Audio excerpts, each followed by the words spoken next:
ನಮ್ಮ ಪವನ್, ಅದೇ ರೀತಿ ಶ್ರೀಶಾಂತ್, ನಿಖಿಲ್, ಮುನ್ಸೀರ್ ಮತ್ತೆ ಆದಿತ್ಯ ಇವರು ಇವತ್ತಿನ ಒಂದು ನಮ್ಮ ಪ್ರಯೋಗ ವಿಜ್ಞಾನ ರೋಹಿಣಿ ವಿಜ್ಞಾನ ಸಂಘದ ವತಿಯಿಂದ ಇವತ್ತೊಂದು ಪ್ರಯೋಗವನ್ನು ಮಾಡಲಿಕ್ಕಿದ್ದಾರೆ.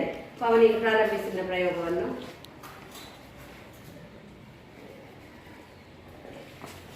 ಅಂಟಿಸಲ್ಲ.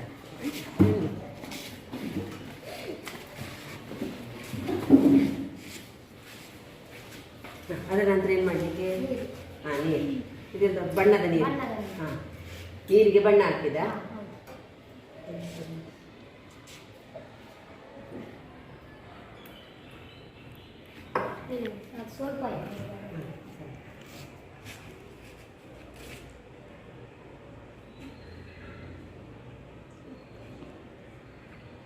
ಇಲ್ಲಿ ನೋಡಿ, ಆ ಬಾಟ್ಲ ಬಾಯಲ್ಲಿ ಲೂಸ್ ಮಾಡಿದ ತಕ್ಷಣ ಅದರಿಂದ ನೀರು ಬರ್ತಾ. ಇದು ಕೂಡ ಒಂದು ಪ್ರಯೋಗಕ್ಕೆ ಬೇಕಾಗುವಂತ ವಿಷಯವೇ. ಅದರ ಬಗ್ಗೆ ಕೂಡ ನಾವು ಮತ್ತೆ ಮಾತಾಡುವ.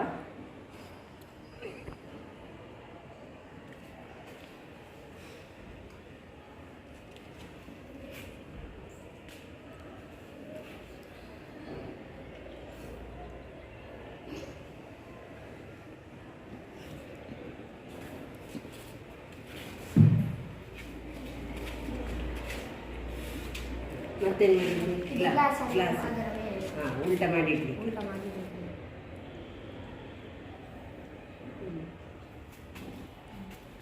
ನೋಡಿ, ಅಲ್ಲಿ ನೀರಿನ ಮಟ್ಟವನ್ನು ಗಮನಿಸ್ತಾ ಇರಿ. ಇದನ್ನೆಲ್ಲ ನೋಡ್ಲಿಕ್ಕೆ ಪವನ್ ನಮ್ಗೆ ಈಗ ನೋಡಿ, ಅಲ್ಲಿ ನೀರು ಗ್ಲಾಸಿನಲ್ಲಿ ಮೇಲಕ್ಕೆ ಬರ್ತಾ ಇದೆ. ಬಣ್ಣದ ನೀರು ಹಾಕುವ ಉದ್ದೇಶ ಅದೇ. ಆ ಬಣ್ಣದ ನೀರು ಅದು ನಮ್ಗೆ ಕಾಣ್ತದೆ ಅಲ್ಲ ಮೇಲೆ ಬರುವುದು. ಈಗ ಬರೀ ನೀರಿದ್ರೆ ಗ್ಲಾಸಲ್ಲಿ ಮೇಲೆ ಬರುವುದು ಗೊತ್ತಾಗಿಲ್ಲ, ಅದಕ್ಕೆ ಅವರು ಬಣ್ಣದ ನೀರನ್ನು ಹಾಕಿದ್ದಾರೆ. ನೋಡಿ, ಅಲ್ಲಿ ಹತ್ತಿರದಿಂದ ಗಮನಿಸುವಾಗ ನೀರಿನ ಮಟ್ಟ ಏರ್ತಾ ಇದೆ. ನೀರಿನ ಮಟ್ಟ ಏರಿಕೆ ಆಗ್ತಾ ನಿಧಾನವಾಗಿ ಏರ್ತಾ ಇದೆ. ಹಾಗೆ ಇವತ್ತು ನಮ್ಮ ಪವನ್ನ ಗ್ರೂಪಿನವರು ಈ ಒಂದು ಪ್ರಯೋಗವನ್ನು ಮಾಡಿದ್ದಾರೆ. ನಮ್ಮ ಇವತ್ತಿನ ಪ್ರಯೋಗದಲ್ಲಿ ನೋಡಿ, ಅಲ್ಲಿ ಈ ಕ್ಯಾಂಡಲ್ ಉರಿಸಿದ್ರು ಅವರು. ಪ್ರಾರಂಭದಲ್ಲಿ ಬಟ್ಟಲಿಗೆ ಬಣ್ಣದ ನೀರನ್ನು ಹಾಕಿದ್ದಾರೆ. ಆಮೇಲೆ ಕ್ಯಾಂಡಲ್ ಉರಿಸಿದ ನಂತರ ಈ ಗ್ಲಾಸ್ ಅನ್ನು ಅದಕ್ಕೆ ಮಗುಚಿ ಹೀಗೆ ಉಲ್ಟಾ ಮಾಡಿ ಹಾಕಿದ್ದಾರೆ. ಹಾಕಿದ ತಕ್ಷಣ ಸ್ವಲ್ಪ ಹೊತ್ತಿನಲ್ಲಿ ಏನಾಯ್ತು, ಅಲ್ಲಿ ಬೆಂಕಿ ನಂದಿ ಹೋಯ್ತು ಅಲ್ವಾ. ಬೆಂಕಿ ನಂದಿ ಹೋಗೋದಕ್ಕೆ ಕಾರಣ ಏನು? ಅದರೊಳಗೆ ಆಕ್ಸಿಜನ್ ಇಲ್ಲ, ಗೊತ್ತಾಯ್ತು. ಸ್ವಲ್ಪ ಹೊತ್ತು ಉರಿತಾ ಇತ್ತು ಅದು, ಗ್ಲಾಸಿನ ಒಳಗೆ ಸ್ವಲ್ಪ ಆಕ್ಸಿಜನ್ ಇತ್ತಲ್ಲ, ಆಗ ಉರಿತಾ ಇತ್ತು. ಯಾವಾಗ ಆಕ್ಸಿಜನ್ ಖಾಲಿ ಆಯ್ತು ಆಗ ಏನಾಯ್ತು ಅಲ್ಲಿಗೆ, ಅದು ನಂದಿ ಹೋಯ್ತು, ಗೊತ್ತಾಯ್ತಲ್ವಾ. ನಂದಿ ಹೋದ ನಂತರ ಏನಾಗ್ತದೆ ಅಂತ ಹೇಳಿದ್ರೆ, ಅಲ್ಲಿ ಮೊದಲಿಗೆ ಬಿಸಿ ಇರುವಾಗ ಅಲ್ಲಿ ಒಳಗಿದ್ದಂತ ಗಾಳಿ ಕೂಡ ಏನಾಗಿದೆ, ಗಾಳಿಯ ಕಣಗಳು ಬಿಸಿ, ಗೊತ್ತಾಯ್ತಾ. ಯಾವಾಗ ನಂದಿ ಹೋಯ್ತಾ ಗಾಳಿಯ ಕಣದ ಒತ್ತಡ ಕೂಡ ಏನಾಯ್ತು ಅಲ್ಲಿಗೆ ಕಡಿಮೆ ಆಗ್ತಾ ಬಂತು. ಕಡಿಮೆ ಆಗ್ತಾ ಬಂದಾಗ ಇಲ್ಲಿ ಹೊರಗಿನಿದ್ದ ನೀರು ಏನಾಗಿದೆ, ಈಗ ಒಳಗೆ ಗ್ಲಾಸಿನ ಒಳಗೆ ಹೋಯ್ತು, ಗೊತ್ತಾಯ್ತಲ್ವಾ. ಈ ರೀತಿಯಾಗಿ ನಾವು ಆ ಪ್ರಯೋಗದಲ್ಲಿ ಇವತ್ತು ನಾವು ತಿಳ್ಕೊಂಡಿದ್ದೇವೆ. ಅದೇ ರೀತಿ ಅಲ್ಲಿ ಪವರ್ ನೋಡಿ, ನೀರನ್ನು ಹಾಕುವಾಗ ಈ ಒಂದು ಇದನ್ನು ಕೂಡ ಬಳಸಿದ್ದಾರೆ. ಇದರಲ್ಲಿ ಹೇಗೆ ಅಂತ ಹೇಳಿದ್ರೆ, ಟೈಟ್ ಮುಚ್ಚಿಕೊಂಡಿರುವಾಗ ನೀರಿತ್ತು, ಇಷ್ಟರವರೆಗೆ ನೀರಿತ್ತು.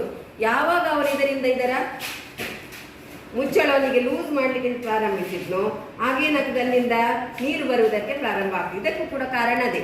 ಏನಂತ ಹೇಳಿದ್ರೆ, ಇಲ್ಲಿಯ ಒತ್ತಡ ಇಲ್ಲಿ ಟೈಟ್ ಆಗಿರ್ತದಲ್ಲ, ಆಗ ಗಾಳಿ ಇಷ್ಟೇ ಇರ್ತದೆ, ಎಲ್ಲಿಗೂ ಹೋಗುದಿಲ್ಲ.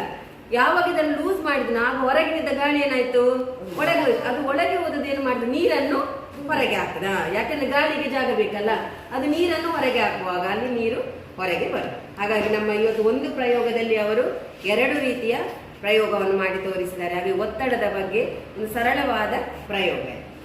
ಹಾಗಾಗಿ ಪವನ್ ಅವರಿಗೆ ಧನ್ಯವಾದವನ್ನು ನಾವು ಹೇಳ್ತೇವೆ.